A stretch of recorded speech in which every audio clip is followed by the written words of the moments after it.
Welcome back to Count Me In. I'm your host, Adam Larson, and today we're excited to welcome Timothy Wingate back to the show. Timothy is an entrepreneur, author, and founder of G+F Business and Financial Consulting. In this episode, we dig deeper into Timothy's personal journey, from his family's entrepreneurial roots to tough challenges like lawsuits and even arrest, to hustling through gig work and piano lessons to help rebuild his career. With his wife's unwavering support and a leap of faith, Timothy launched G+F Business and Financial Consulting, determined to help others avoid the pitfalls he experienced. He shares insights on setting the right prices, building a remote team, using AI to streamline operations, and leading through servant leadership and continuous learning.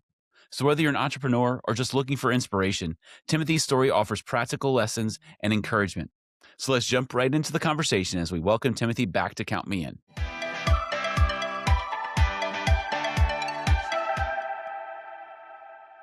Well, Timothy, welcome back to Count Me In. It's so great to have you back on the podcast. Last time you were here, we talked a lot about, we really focus on what you focus in is like your construction accounting.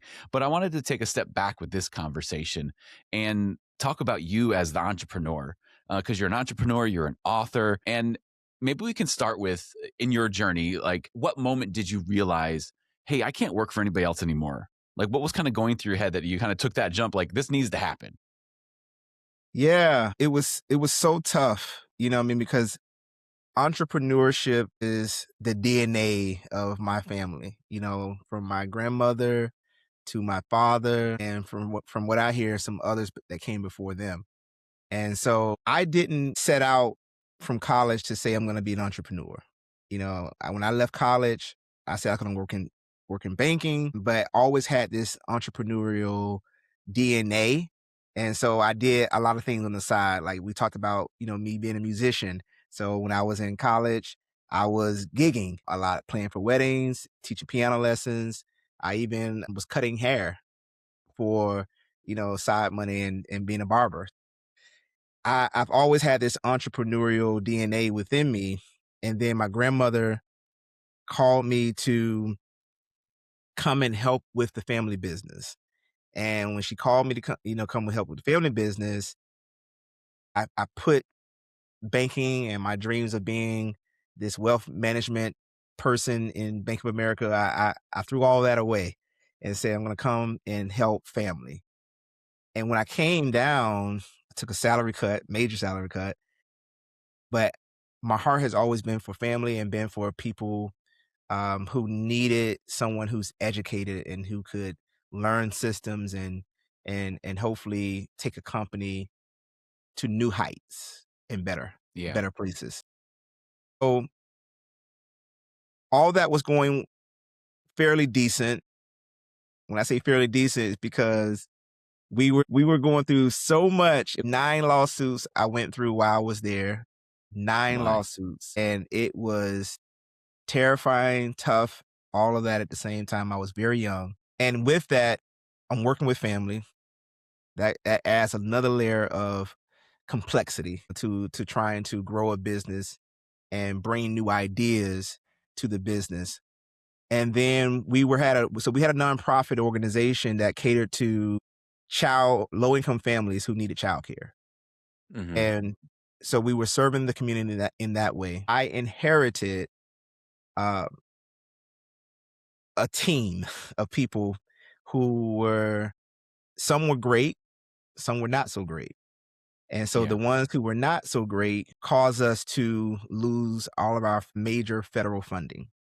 And so My. what happened was there was an act of child abuse that happened with the child care facility. And because I was the director of that facility, I was wrapped up into that as well. And so My. what really hit home was when we closed down the facilities. We had 3 locations, 27 employees, everybody lost their jobs. And I had to find a new career, something new. My grandmother owned the building, so she was taken care of, but I had to find a new career. Lo and behold, I had a warrant out for my arrest. Talk about like throwing you for a loop there. Right? And I just couldn't believe it. I'd never been arrested a day in my life, never did any type of crime or anything. But come to find out that I was being railroaded. So when you hear about these stories in the news where, this director or this CEO was arrested and there was this conspiracy or whatever it was, these things actually happen.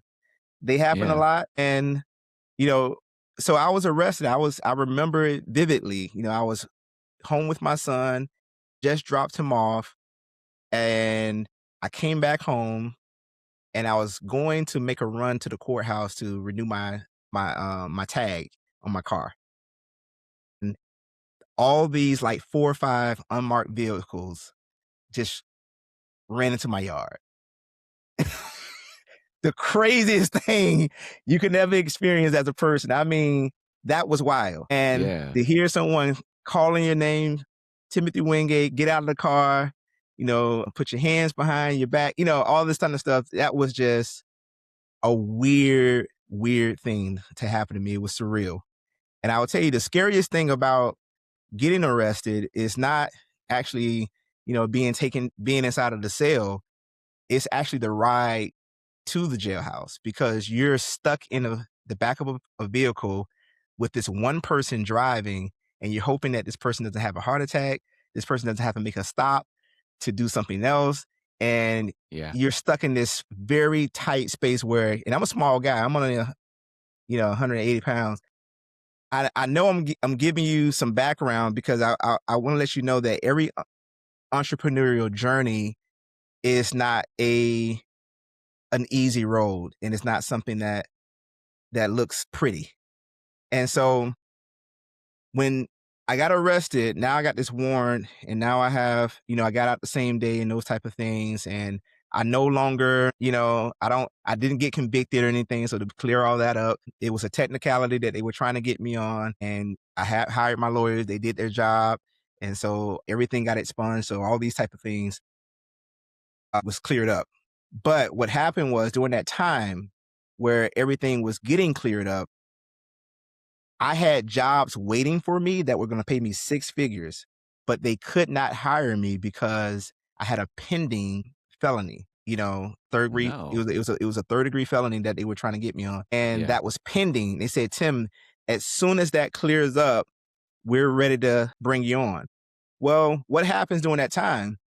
The court system moves slow. I had to feed my family. I had a mortgage. Yeah. I had car notes. I had 2 kids. It was tough. I had to do something. So I reverted back to what I knew. I played piano for my church. So I was getting paid Okay. from that. I started beefing up my piano lessons, got and getting paid for that. And then I started doing odd end online jobs. I remember one job where I used to drive to different cities. And I don't know if you ever saw, someone standing outside of a department store and just counting people in. I was a Yep. counter. And so Okay. I'm just counting people walking in and out of the stores. And then you turn in you submit your data and you get a check, direct deposited within a week. So I was doing everything. And then God gave me the vision of G+F. And so and for those of you know, G+F stands for God plus family because that's all that I had. That's all I had at that time. And I have the best wife in the best wife in the world. She dumped out her entire 401k, Wow. 401k, so I can start my business. You marry well, you know what I mean? Make sure you pick someone who would do that because those of you know, a 401k is not in the name of 2 married people. Any retirement account is going to be in the name of one person. So that one person has to be willing, to do that for you. My wife did it with no questions asked. She said, okay, I mean, she did give me a little side eye, but she did it and I appreciate her for it. And that's how I started on this entrepreneur journey. I said, I don't want anyone to go through what I experienced running a nonprofit, 9 lawsuits, all these different pits that were along my path. I want to help people avoid those things. And so that's what I bring to any organization, to any entrepreneur or business owner who I work with. You're getting experience, like real experience Yeah. So I know that was a long road, but I think it was good for the podcast to hear, hey, this was my journey. That was the actual journey from from a college graduate all the way to an entrepreneur. And it was not something that was on my radar from the onset. Well, and it's scary being an entrepreneur because like you were doing a lot of gig work. Felt like before you did the entrepreneur thing, and the gig work is hard enough because what if the kid doesn't want to come to piano lessons this week? Yeah. What if the company's like, okay, thanks for this week, but we don't need you next week. What are you going to do next? And so taking that leap. So when you first launched, G+F, what would that first year look like? What was that day to day? Like, what kind of challenges were you looking at as you're trying to like make Whoa. those new decisions? Because you had a lot of experience, but now you're actually putting it into practice, and that's not easy. Yeah. I tell you, I had some of the similar challenges that I see a lot of entrepreneurs have. I've had those same challenges because remember when I came into my grandmother's organization, it was already up and running. So we Yeah, were having challenges, but they were different types of challenges. They were challenges that, hopefully I will continue to avoid because I've avoided it thus far. And it's been almost 10 years, it'll be 10 years in May 1st that G+F has been around.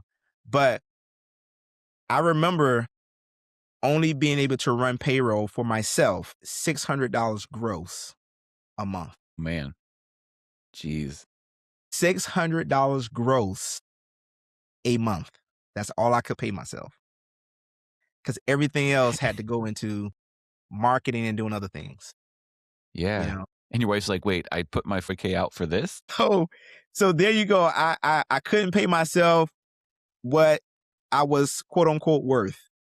And the other thing was, I remember driving to different business owners and doing their books in their office. So here we go. I'm wasting gas. QuickBooks Online was kind of taboo back then. And people only trusted you if they could see you in person. So that I was doing that. And I remember the other thing, not charging the proper pricing to grow my company. I remember charging $50 an hour. $50 an hour. That was it. And can you imagine I'm driving. I went as far as Miami. I live an hour away from Miami. I Yeah, was driving to Miami to someone's office to work in their office for 2 to 3 hours and only make $150. And I drove a Ford F-150. So jeez, gas guzzling. you can see very quickly I realized I have a pricing problem. I had a pricing problem. So I had pricing problems. Had business model. My business model was inefficient because I'm driving to people's office. So they're winning, but I'm not winning. And I'm only able to pay myself $600 a month. Those were my problems. Yeah. Yeah. Tough. That's yeah, that is tough because it's like you have to start somewhere, obviously, and no business starts off being super successful. So, how and one thing you mentioned when we were first chatting, and you mentioned this in your book too, that like a lot of business owners kind of stay stuck in that technician role. How did you Mhm. get from you're driving everywhere to everybody's books to, living not in the technician role, actually leading your organization? Like, how long did it take you to get to that point? How did you what steps did you take to get there? Great question, Adam. The first step I took was I had to change my business model. So I told people they had to get on QuickBooks Online. I needed to be able to work with them remotely. Yeah. That was the first thing because I seen that was where I'm going to save money. So I worked from home, never had an office, never had that crazy overhead of an office space. And still to this day, I don't have an office. Work from home. My team, everybody who worked for me worked from home.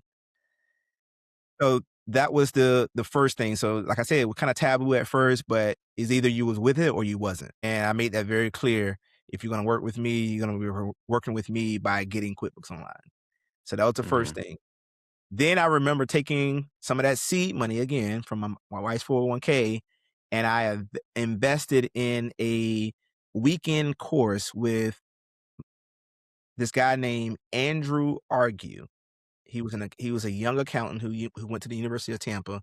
Shout out to Andrew Argue. His course, I think at the time, was $6,000. I remember, so I made the investment to pay him $6,000 to learn how to structure my accounting firm. And so Yeah. when I went down, I could tell you this, it was the best $6,000 I've spent, and I only took away one thing. I know that seems wild. Some people just like, hold on, you spent $6,000 and you don't took away one thing? Yes, I only took away one thing. And that one thing was how to price my services. Okay. Because Well, when I changed my pricing, now I started to become profitable.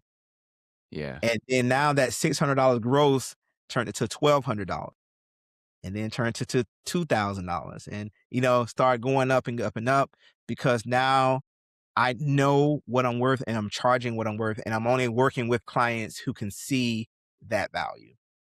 So those Yeah. were the two major things that I implemented in the beginning to start to make the shift. So talk to me about this value.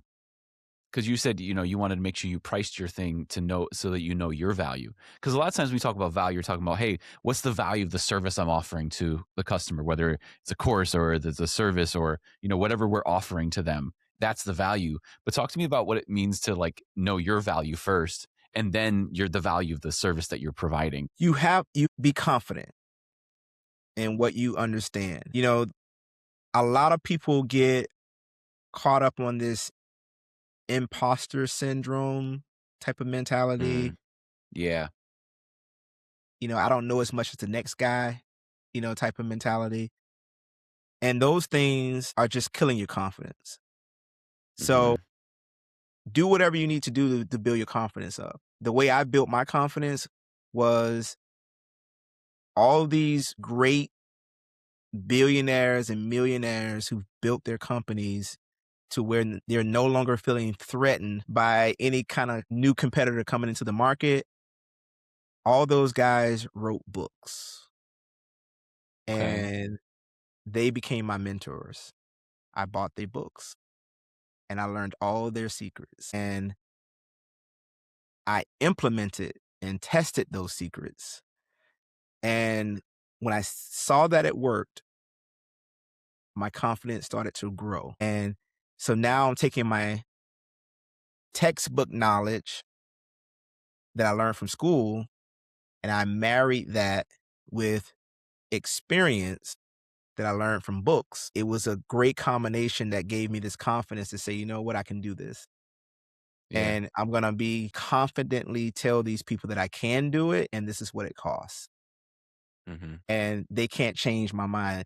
I had so many people who said I was overpriced. I had so many clients who said that, this other guy, his services are like 10 times less expensive than yours. I think it's highway robbery, that you're charging these prices. I've heard it all. And you Yeah. know what I tell these people, go work with that person because that person values their services and they don't have the dreams and things that I want that I have for my company. So maybe they can be a little bit less expensive or cheaper. But I Hmm. have high expectations for what we're trying to achieve here. I want to be able to pay my team well. I want to Hmm. be able to take vacations. I want to be able to spend time with my family. And so I can't do that if I'm, scraping every penny every single week, every single month and can barely get by. So I got to stay on this hamster wheel of just constantly working as hard as I can and never getting anywhere. Yeah. I wanted to work with business owners who understood that because I realized too that working with clients who had the mentality of buying cheap services and being price sensitive that way, they always worked out to be not so good clients for G+F. It was only the Yeah. ones who saw themselves as the cream of the crop type of company and that they wanted to be the best and had a great vision for the companies. So they respected the price. And long as they were getting the value that they signed up for, they were all good with it. Those became the best clients to work with. And those are the only clients I work with. Yeah, I love that story because it's a great picture of you don't have to take every, like, especially in the type of services that you're offering, like, you don't necessarily have to take every client. Like, because you want to build relationships with them. You want to build a lasting relationship so that you can continue on and have a lasting, help them grow their business as you're growing yours, because you're helping them, because you're learning new things. You're putting that into the work you do for them, with them. And they in turn see that, and they see that value because you've put that value in yourself, and that value comes out in the services that you offer. I think that's just beautiful. Absolutely. Absolutely, man. The best decision I made. Yeah. So what was it like starting when you started hiring people for the first time? Because obviously you're barely paying yourself, and then you start Mhm. making more money, but then you start getting busier, which means you can't do it all yourself. You need to have employees. So what was that like? It was actually better for G+F than it was when I ran my grandmother's nonprofit. So my Okay. grandmother's nonprofit was the training ground for making all the bad hires and dealing with the ramifications of those hires. So I've learned how to hire um, when I ran the nonprofit, and so when I came here, I was pretty good at it. I got better because I still made some hires that didn't work out. I got better each time. Every hire was better than the previous hire, always. Yeah. So I would say this: I learned to hire slow, and I learned to hire people who are good at what they do. And what I mean by that, you have to test that. You can't Okay. bring them inside your company and then test it. You have to test it during the hiring process. And so, give you an example of that. Yeah. People are for who work come work for me, they're bookkeepers. They can Okay. say, "Hey, I got 20 years of bookkeeping experience. I've worked for this company, that company." All that's great. All that's great. So now what I do is during the hiring process, there's a point where their technical skills will be put to the test. And I do that by not letting them know when that test is going to occur. So they don't know which interview that's going to happen on. And when they come on, I greet them and then I share a screen and I tell them Man. to walk me through how to record this transaction in QuickBooks. Okay. If they start stumbling, if they start but you have 20 years of bookkeeping experience, this should be a walk in the park. Hmm. So this tells me a lot. This is what we have to do when you want to make great hires. You have to test the technical skills. The technical skills is what's going to free you up. If this person doesn't have the technical skills, but they have a great personality and you get them in and you love them to death, but you s- you realize like every day they're asking you how to do this. How do you do this? Yeah. How you do that? How you do this? Then they can't remember, they can't retain.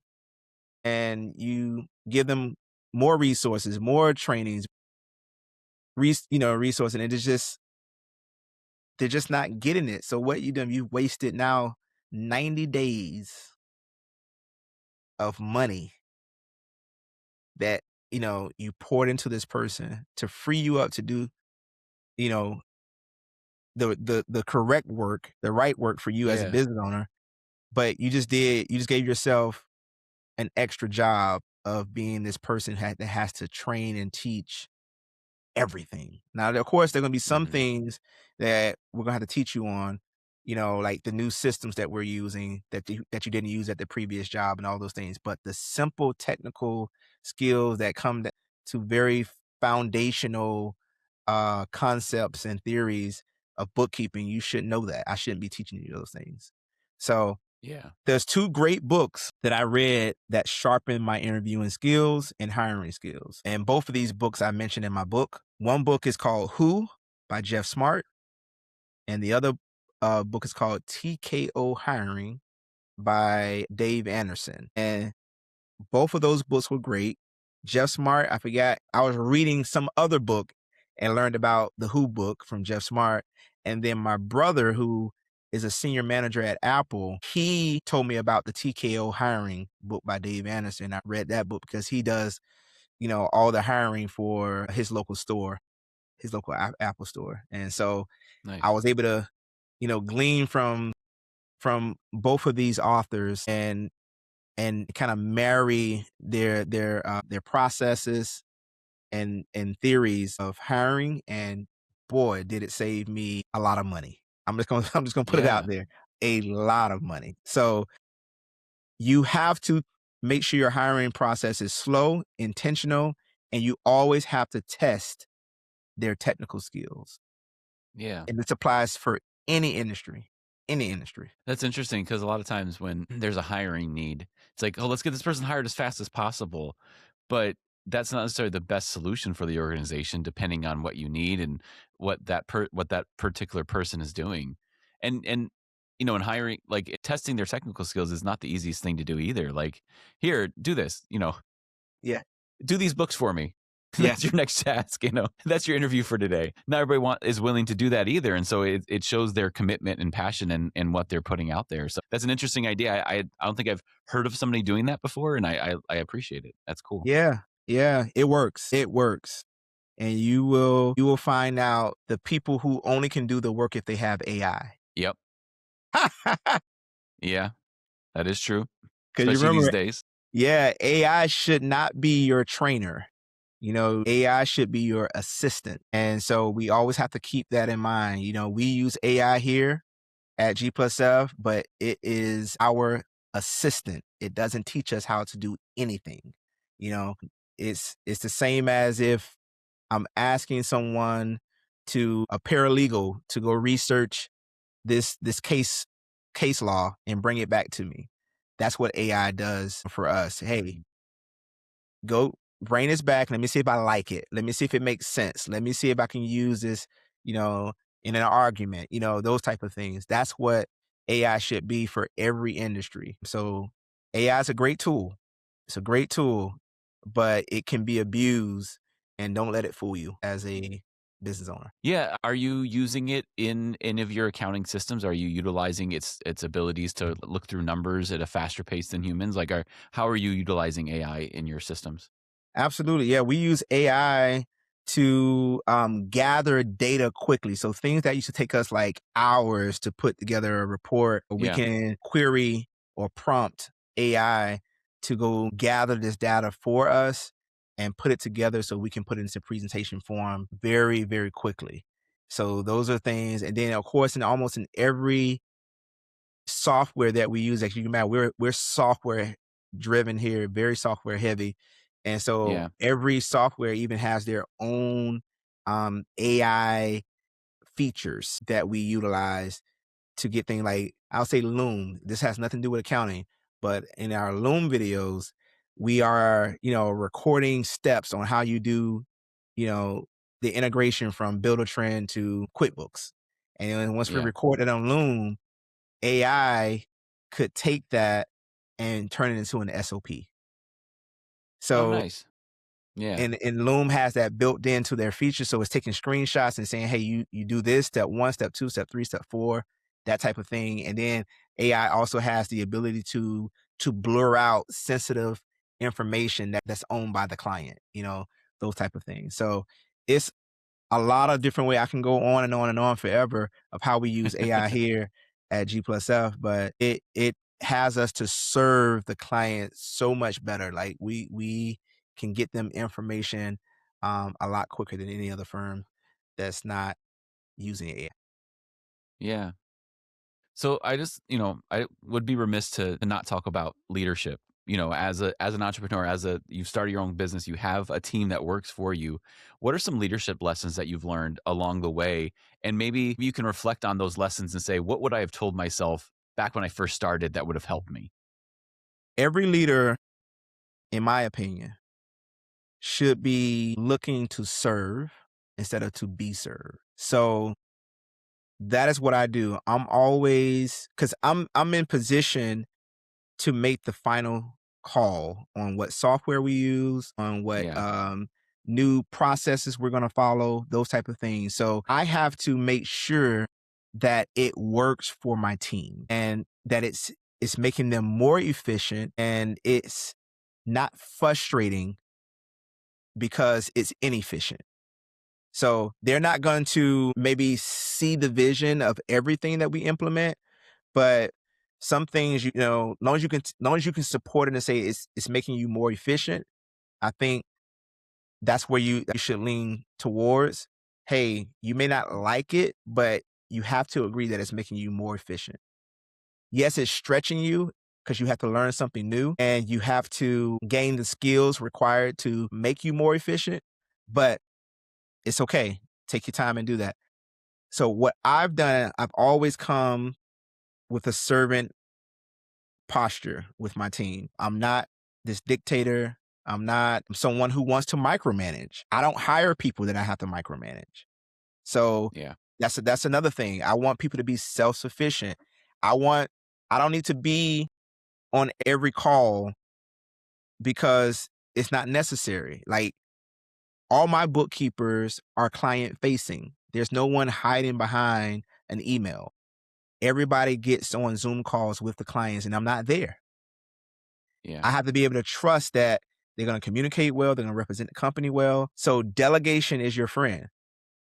Mhm. Don't hire people that you can't delegate these things to.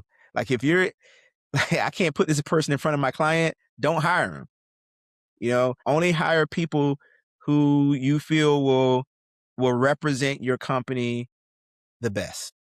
And that's what I do. I hire A players, people who can represent the company well, people who are very skilled at what they do. And so I lead by making sure that the organization is not behind. We're up to date on new technology. Like I said, we use AI.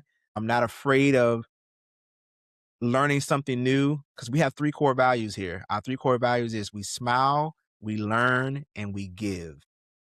Mm. And it's very, very simple because we smile because you gotta admit it, sometimes we have to give bad news or Yeah. we are being given bad news. And so the client's looking at us and saying, how bad is it? Well, we smile and say, hey, it's rough news, but we're gonna get through it. And these are the steps that we're gonna take. And then we're learning because we're always learning. I'm always learning. I read, at least I think I probably read more than the average person, you know? You do. We've talked about it. You do. You do. Yeah, so I'm always learning. And so I have to lead with that learning. I don't know what we want to call it, but I make sure that if there's anyone in the company who's going to be showing that they're learning something new, it's going to be me. Yeah. And I'm going to bring that to the team and show them, hey, this is what I've learned. And this is why I think it's a good idea. And this is why I think we should implement it here at G+F. And then I'm giving as part of that servantship mindset. I'm giving to my team, I'm giving to my clients. I try to outgive anybody who's associated with me. So that's the mentality that I've learned from my grandfather, my mother, and my father. They've always Yeah. been huge givers, never looking for anything in return. And so that's what I live by and that's how I lead. Timothy, I love that. And I really appreciate you sharing that with our audience. It's inspiring to hear how you lead. And it's a testament because it's not like you're struggling. Your company is successful. You're able to step away enough to write a book in 9 months. So the stuff you're working with the team, it's working. And so like, I appreciate that. And I think it's really awesome that you're able to do these things and put it into practice because I've read books, that mention the type of leadership you're talking about. And I've always been looking to see, is somebody actually doing that? And it's so rare. It's so rare, because that type of leadership, and especially like that type of leadership, sometimes people have their own thoughts about it. And we could discuss servant leadership till we're blue in the face and the pros and cons that people have gone on about it. But I appreciate hearing your story and being able to reflect and say, that's an amazing thing that, not everybody can be that type of leader. Some people have to be different types of leader depending on what their business is, what they're doing. But, it's wonderful to hear how it's working for you. And it's an amazing testament to, that you're putting your words into practice. Appreciate that, Adam. Yes, it was something that had to be learned, but I learned it from the people who came before me. I learned it Yeah. from the people who came before me. So I can't take any credit. Well, the credit you can take is actually putting into practice because you can have a great example in front of you, but not actually put that into practice and make it your own. because obviously you're going to do it your own way. You may have seen your grandfather do it one way. You're going to put it into practice what works for you. And I think that's an amazing thing. So give yourself some credit there, because you've done it well and you're doing it successfully. Well, I'll take it from you, Adam. I'll take it from you. Absolutely. Well, Timothy, this has been an amazing conversation. I really appreciate you coming back on the podcast. I encourage everybody to go check out the link to Timothy's new book in the show notes, so you can check out his new book. It's wonderful. I'm not quite finished yet, but I will finish it. It's a wonderful book, and I appreciate you coming on and sharing your insights with us today. I appreciate you having me back, Adam. It was a joy. We talked about something different, and I really enjoyed this topic. The topics we spoke about today. This has been Count Me In, IMA's podcast, providing you with the latest perspectives of thought leaders from the accounting and finance profession. If you like what you heard and you'd like to be counted in for more relevant accounting and finance education, visit IMA's website at www.imanet.org.